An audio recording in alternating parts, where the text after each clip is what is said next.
ఏవైతే అఘోరీలు ఉన్నారో అఘోరీల దగ్గరికి వెళ్ళి వాళ్ళ సమక్షంలోనే వివాహం జరిగిందని విజువల్స్ లో చూసాము. ఆయన చుట్టూ తిరుగుతూనే ఉన్నాడు. ఇక్కడ సరే తెలంగాణ ఒక మాటకి వింటావా, అఘోరీలతోని నేను స్టార్టింగ్ కూడా మాట్లాడాను. నాన్న ఒక నిమిషం వినండి, నేను ఇంటర్వ్యూలు ఇచ్చిన దానిలో చూడండి. అఘోరి నాగసాధులు అయితే ఎవరైతే ఉన్నారో వాళ్ళు మన తెలిసిన వాళ్ళతో నేను వాళ్ళతో మాట్లాడి నేను ఆల్రెడీ వాళ్ళ గురించి కూడా ఇంటర్వ్యూలు ఇచ్చా. ఒక నాగసాధు వాడు కాదు, ఒక అఘోరా కూడా కాదు, ఇంకోటి ఏదో ఒక నాగసాధు అఘోరా కాదని వాళ్ళే వీడియోలు గిట్లా వైరల్ చేస్తున్నారు. మళ్ళీ ఆ మాట ఎవరు నమ్మట్లేరేందన్న. ఈ రోజు అఘోరా నాగసాధు అని మాట్లాడు, వాడు కాదు అని చెప్పి వాళ్ళు కూడా చెప్పినా కానీ మాట్లాడుతున్నారు అంటే అస్సలు మన ధర్మానికి ఏమైంది? ఈరోజు ఒక సనాతన ధర్మాన్ని కాపాడుకుని వచ్చిన నా కొడుకుని ఈ రోజు ఇన్ని గలీజ్ లెక్కలు చేసినా కూడా ఆయనకే సపోర్ట్ చేస్తున్నాడు. దానికి మన గవర్నమెంట్ కి మన సెల్యూట్.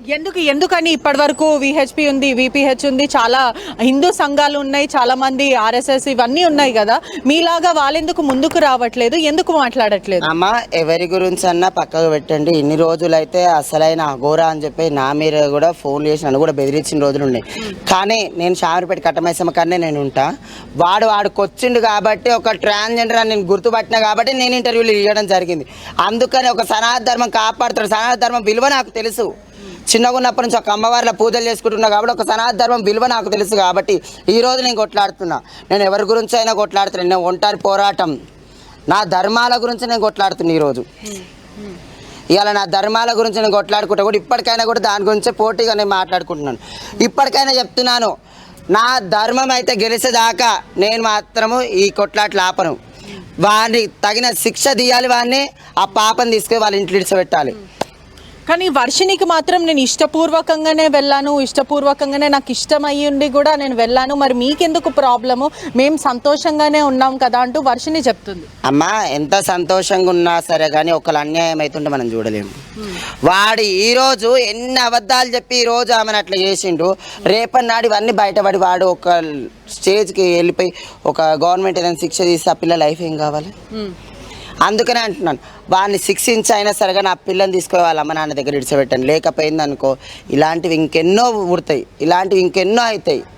ఇప్పటికే మన ఇట్లా బస్టు పట్టిపోయి ఉంది, ఇంకా గలీజ్గా అయిపోతుంది. ఇక మరోవైపు కూడా రాధా కూడా కంప్లైంట్ ఇవ్వడం జరిగింది. మహిళా కమిషన్లో కూడా తను ఆ మహిళ కంప్లైంట్ ఇవ్వడం అయితే జరిగింది. ప్రధానంగా రాధా లాంటి వాళ్ళు ఇంకా ఎంతమంది ఉన్నారు? ఇప్పటికే వినీత అని ఒక అమ్మాయి కూడా ఎక్కడైతే మోకిలా పోలీస్ స్టేషన్లో థ్రెటనింగ్తో పాటు చీటింగ్ కేసుతో పాటు మనీ ఎక్స్ట్రాక్షన్ ఈ కేసులంతా కూడా నమోదు చేసింది. నమోదు చేసిన తర్వాత ఆ అమ్మాయి ఆచూకీ కూడా లేదు, తను ఎక్కడికి వెళ్ళిపోయింది కూడా ప్రస్తుతం పోలీసులు చెప్పని పరిస్థితి. అప్పటి నుంచి అయినా సరే వాని మీద ఒకటి ఏదైనా వచ్చిందంటే చాలా తెల్లారి వారికి ఇంకోటి ఏదన్నా చేసి ఆ టాపిక్ డైవర్ట్ చేసి వానికి అలవాటే. ఆ పిల్ల అట్లా వచ్చింది కాబట్టి అది రియల్ కాబట్టే ఈరోజు ఆ పిల్లని పెళ్లి చేసుకొని టాపిక్ డైవర్ట్ చేసేసిండు. ఇలాంటివి చాలా నేను కొట్లాడి చేసి అంత మాట్లాడినందుకు చనిపోయాడు ఉంటే మాత్రము అయినంత లైన్ వచ్చి చనిపోతుండే. కానీ నేను ఆత్మాహుతి చేసుకుంటా, ఇది చేసుకుంటా అని చెప్పేసి 2 రాష్ట్రాల ప్రజల్ని ఒప్పించుకుంటా. ఆ రోజు తెలంగాణ వద్దంతా కూర్చుని అప్పుడు కూడా నాకు ఫోన్ కాల్స్ వచ్చినాయి, వాడు చనిపోతే ఏం చేస్తాను, చనిపోతే భూమికి వెళ్తే కాదని అప్పుడైనా కొట్లాను. ఇలాంటి ఎన్నో బెదిరించుకుంటా మనం ఇంత చేసిన వాడిని ఇంకా డూప్లికేట్ అని తెలిసిపోయినాక కూడా ఇప్పటికీ చర్యలు తీసుకుంటలేదు. చూసినావా? దానికి చాలా బాగా ప్రభుత్వం ఎందుకు చర్యలు తీసుకోవట్లేదని మీరు అనుకుంటున్నారు? నేను ఇవాళ కూడా చెప్తున్నా కదమ్మా, ఎవరైనా ముంగటికి రావాలంటే కూడా అసలు నిజంగా అఘోరా అని అనుకుని ఎవరు రాలేరు ఇప్పటివరకు. ఈ రోజు డూప్ అని తెలిసిపోయింది. కానీ ఇప్పటి నుంచి అయినా సరే కానీ చర్యలు తీసుకోవాలని కొట్లాడుతున్నారు. అఘోరా శాపం పెడితే ఏమైనా అవుతుందని భయపడుతున్నారా? ఇన్ని రోజులు అట్నే అనుకోరు, నన్ను కూడా బెదిరించారు. అయ్యే వాడి నీకేమైనా చేయగల, నీకేమైనా అవుతుంది ఏమన్నా. వాడు రియల్ కాదు, వాడు ఏం చేయడని చెప్పేసి కొట్లాడినా. ఇప్పటికైనా ఆ దేవుడు నన్ను చూసిండు కాబట్టి ఈ రోజు వాడు డూప్లికేట్ అని తెలిపాడు. లేకపోతే ఇంకెన్ని అన్యాయాలు జరిగిపోతుండేను, లేకపోతే ఇంకెన్ని కొట్లాట్లయితుండేను. నేను అప్పుడు స్టార్టింగ్ ఇంటర్వ్యూ చేయకపోతే మాత్రం ఇలాంటివి ఇంకెన్ని చూడాల్సి వస్తుంటున్నాం మనం. ఇంకా అఘోరి పక్కన ఇంకా చాలా మంది పెద్ద వాళ్ళు ఉన్నారు, మినిస్టర్లు, ఎమ్మెల్యేలను కూడా చాలా పుకార్లు వస్తున్నాయి. వాళ్ళ ఇంట్లలో వెళ్ళి కూడా పూజలు చేయడం, ఒకటి యోని పూజలు, దాని తర్వాత నీకు పదవి వస్తుంది అని చెప్పి పూజలు చేయడం, ఇటువంటి తన వెనకాల ఎవరు ఉన్నారు అసలు ఏంటి? నాకు కావాల్సిందే అదే అండి. నేను స్టార్టింగ్ నుంచి కూడా చెప్తున్నాను. ఎందుకంటే మన మిడిల్ లైఫ్ దానిలలో నిజంగా మిడిల్ క్లాస్ ఫ్యామిలీలలో మనం పొద్దు నుంచి రాత్రి వరకు ఒక ఇంట్లో ఒక 5 ఉంటే కష్టం చేస్తే కూడా అసలు బతకట్లేం. కానీ వీని కార్లకి ఈ దందాలకి ఇవన్నిటికి ఏడికేని మనీ వస్తున్నాయి ఇంతవరకు అర్థం. స్టార్టింగ్ నుంచి కూడా క్వశ్చన్ చేస్తుంది అది ఈ కార్లకి ఇవన్నిటికి ఎట్లా వస్తున్నాయి అని అడిగిన. కానీ ఇప్పటివరకు దానికి ఆన్సర్ లేదు. కానీ రీసెంట్గా 10 లక్షల క్యాష్ అని చెప్పేసాను. మళ్ళీ నువ్వు లోక కళ్యాణం చేయడానికి వచ్చినప్పుడు నీకు క్యాష్ ఎందుకు?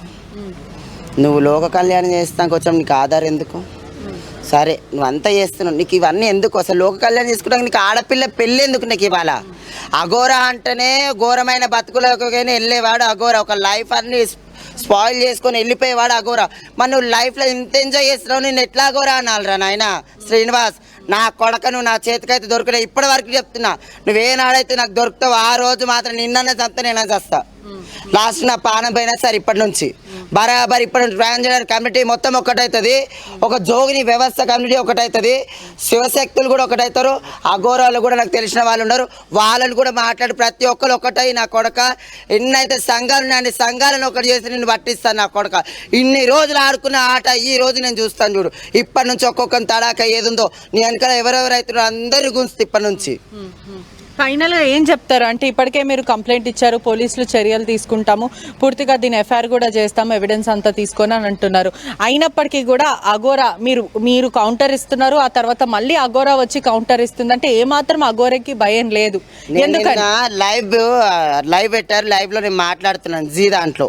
మళ్ళీ నేను అడిగిన క్వశ్చన్స్ కి ఆన్సర్ ఇవ్వకుండా ఫోన్ కట్ చేశారు కదా. మళ్ళీ భయపడుతున్నారు మీకు? నాకు భయపడుతున్నారు ఎందుకంటే నా దగ్గర వాడైతే ఏవేవైతే చేసిండో దాని క్వశ్చన్స్ ఉన్నాయి, నాకు వానికి ఇంతవరకు ఆన్సరే లేదు. వాటికి ఎంతమంది జీవితాలని అఘోరి నాశనం చేసిందంటే ఇప్పటికే 3 మహిళలు, ఒకటి రాధా, దాని తర్వాత రాధా వినీత అని ఒక అమ్మాయి, చాలా మంది కౌంటింగ్ చేస్తున్నావు. కానీ డూప్లికేట్ అని తెలిసిన తర్వాత ఇంకా కౌంటింగ్ చేయని కూడా మన ఏళ్ళు సరిపోవు, అంతమంది బరాబర్ వస్తాయి. ఎందుకంటే అంతమందిని చాలా మటుకు ముంచిండు వాడు. ఈ రోజు తెలుస్తుంది, ఈ వీడియోలు అన్ని వైరల్ అయిన తర్వాత డూప్లికేట్ అన్న తర్వాత ఒకళ్ళు బయటకు వచ్చినాడు, వాని ఇజ్జత్ అప్పుడు వెళ్తుంది.